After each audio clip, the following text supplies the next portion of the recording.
Hey guys, this is TheMr.L01, and welcome to the first ever TheMr.L01 review! Oh yeah, who really cares? So since this is my first review, I figured I should look at Mario and Sonic at the Olympic Games.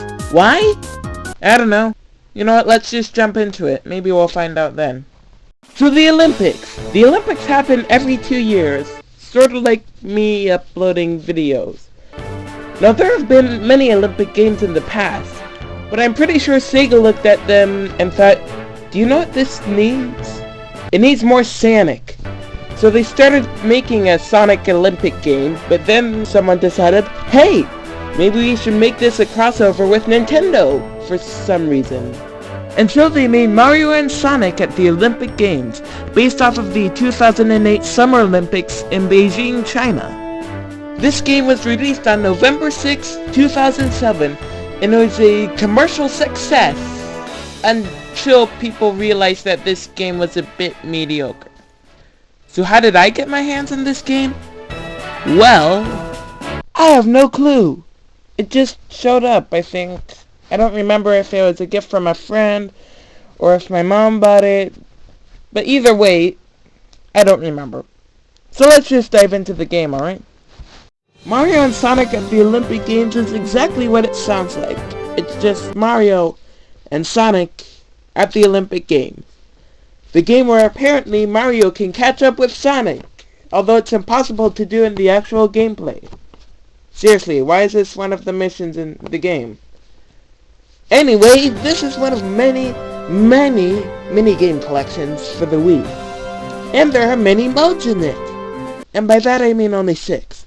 There's Single Match Mode, where you can just play all the events. Next, there's Circuit Mode, where you can string events together and stuff. Then there's Mission Mode, where you can just clear a ton of objectives in the events. And then there's Gallery, where you play simple mini-games and learn exciting trivia. Next, there's Records, where you can view your records and compare them with those across the world. At least you could until Nintendo shut off the Wi-Fi connection. Finally, there's Options, where you can do this. It's great because I don't need to explain it. We'll look into these modes, or some of these modes, in more detail later, but first, let's look at the events. So all the events in this game are in different categories. So, let's look at each one by category. Athletics, Athletics is split into 2 subcategories, track and field. In the track events, you mostly just shake the Wii remote around and sometimes slow your shaking down or press buttons. Yeah. So the field events are actually a bit different from each other. In long jump, you just shake the Wii remote again. And once you get it to the end, you shake the Wii remote again. Triple jump is basically the same, but more impossible. Hammer throw. You press A, throw the Wii remote, and press B to throw. It's all about timing, spinning fast, and not messing up. Foul. Javelin throw. Basically the long jump, but you have to press A and B and swing down, instead of swinging up. Also, the timing is impossible. High jump. It's also like the long jump, except you win here by setting the meter very high and not messing up. Pole vault. It's exactly the same as high jump, but you shake the Wii remote a bit more. You know how I said each field event was pretty different? I think I take that back now. You know, let's just move on to the next set of events. Aquatics, Aquatics are like track events. Original. Although they are a bit different. First off, the controls vary for each character. Also, you press B when this meter gets low, and you do this when you reach a wall. Gymnastics, This one actually has 2 events. Trampoline, which I like to call Shake the Wii remote and press buttons, the video game. And Vault. which is just shaking the Wii remote. Again. Shooting. Now this one's kinda like Duck Hunt. And by Duck Hunt I mean that boring clay shooting mode. Also, you could do this. Yay! Fencing. In fencing, you just hit the enemy to score points. But there are actually 3 ways to swing the, fencing thing. What's that called again? Now with these 3 ways, you can sort of think of it as like a rock, paper, scissors match or something. Table tennis. This one is again, sort of like rock, paper, scissors. Except it's less fun, because when I win I feel bored and when I lose I feel infuriated. Archery. I feel like I should mention that the events from here on are unlockable, as well as some previously mentioned events. To unlock events, you do good, yeah. I don't know how to unlock them either. Anyway, back to archery. This one's actually kind of fun. You press A and B, pull back, aim with both the Wii remote and the nunchuck, let A and B go, and you mess up because the wind here is unpredictable. Rowing. Quick time events. It's just quick time events. And pulling the controllers back. Again. Moving on. Dream. Okay, now these ones are probably my favorites. First there's the Dream Race, which is sort of like Mario Kart with all the items and obstacles and stuff. But instead of pressing a button to go forward, you shake the controllers. Wow, how original. Then there's Dream Platform. This is sort of like a mixture of events. It has the items from Dream Race, the button pressing from Trampoline, and you can move around and speed up like, just this game. Dream Fencing is a bit like normal fencing, but with health meters and special moves. Funnily enough, this will become close to normal fencing in later installments. Finally, there's Dream Table Tennis. And again, it's sort of like the normal one, except now you have specials. And you can score high if you have a high rally. Also, it's more satisfying. So, great job, Dream Table Tennis. And now that we've looked at all the events, let's look at the characters. All the characters are, obviously, from Mario or Sonic games, besides the Miis. And they all have different stats that I haven't really noticed, except for maybe on Trampoline and some Dream events. And also maybe the aquatic events, but other than that, nothing, yeah. Anyway, another thing that makes each character stand out is their different missions. See, that was a nice transition, wasn't it? So yeah, mission mode. You complete a bunch of tasks, like completing the event in a certain amount of time, or just beating one character, or just some other stuff that I forgot. Moving on.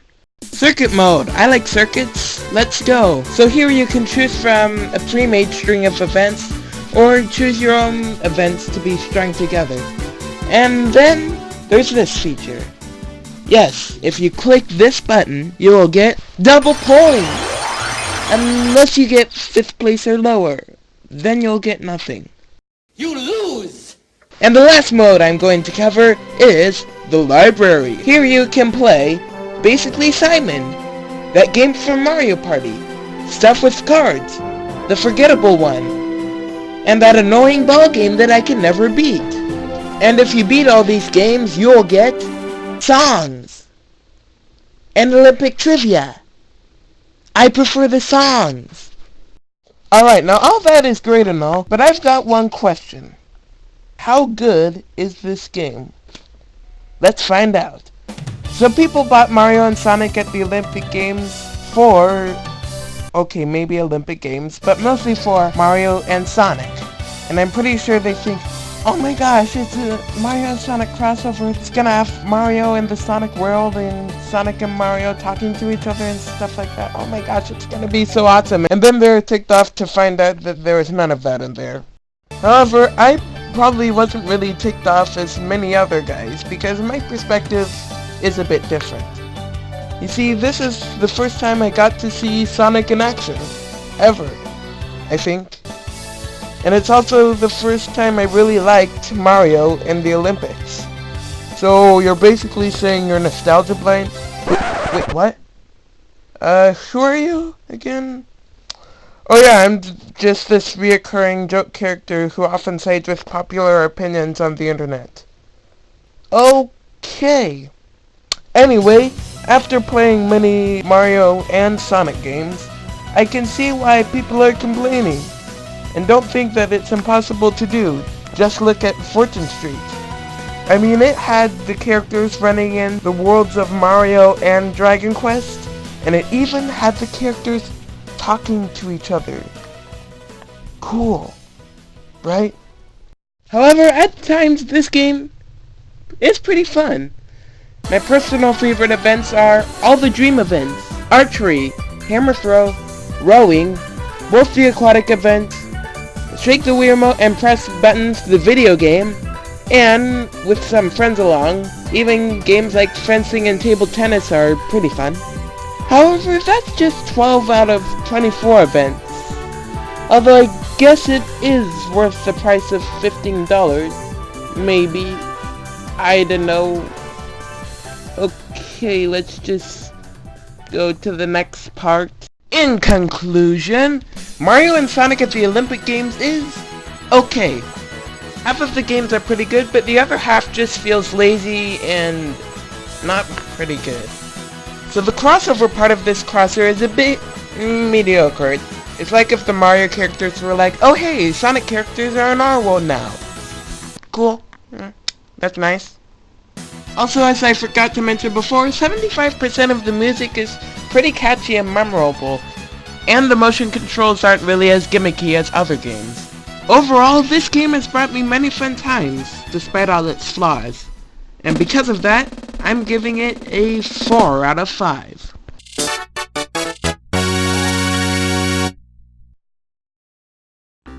Hey guys, thanks for watching what is sort of my first review. Well, and by sort of I mean I earlier did the TV special Sonic Christmas Blast. Oh, by the way, if you want to watch that video, click the link on the left. And so, yeah, I hope you liked the video, and please tell me what you liked and would change about this video in the comments below. And for those of you who are following my Super Smash Bros. LOL series, you'll probably be happy to hear that while I was working on this video, I was also working on the Boom Knuckles movesets. So yeah, link to that on the right once it's done. So yeah, anyway, once again, thanks for watching, and that is all, I think. Goodbye.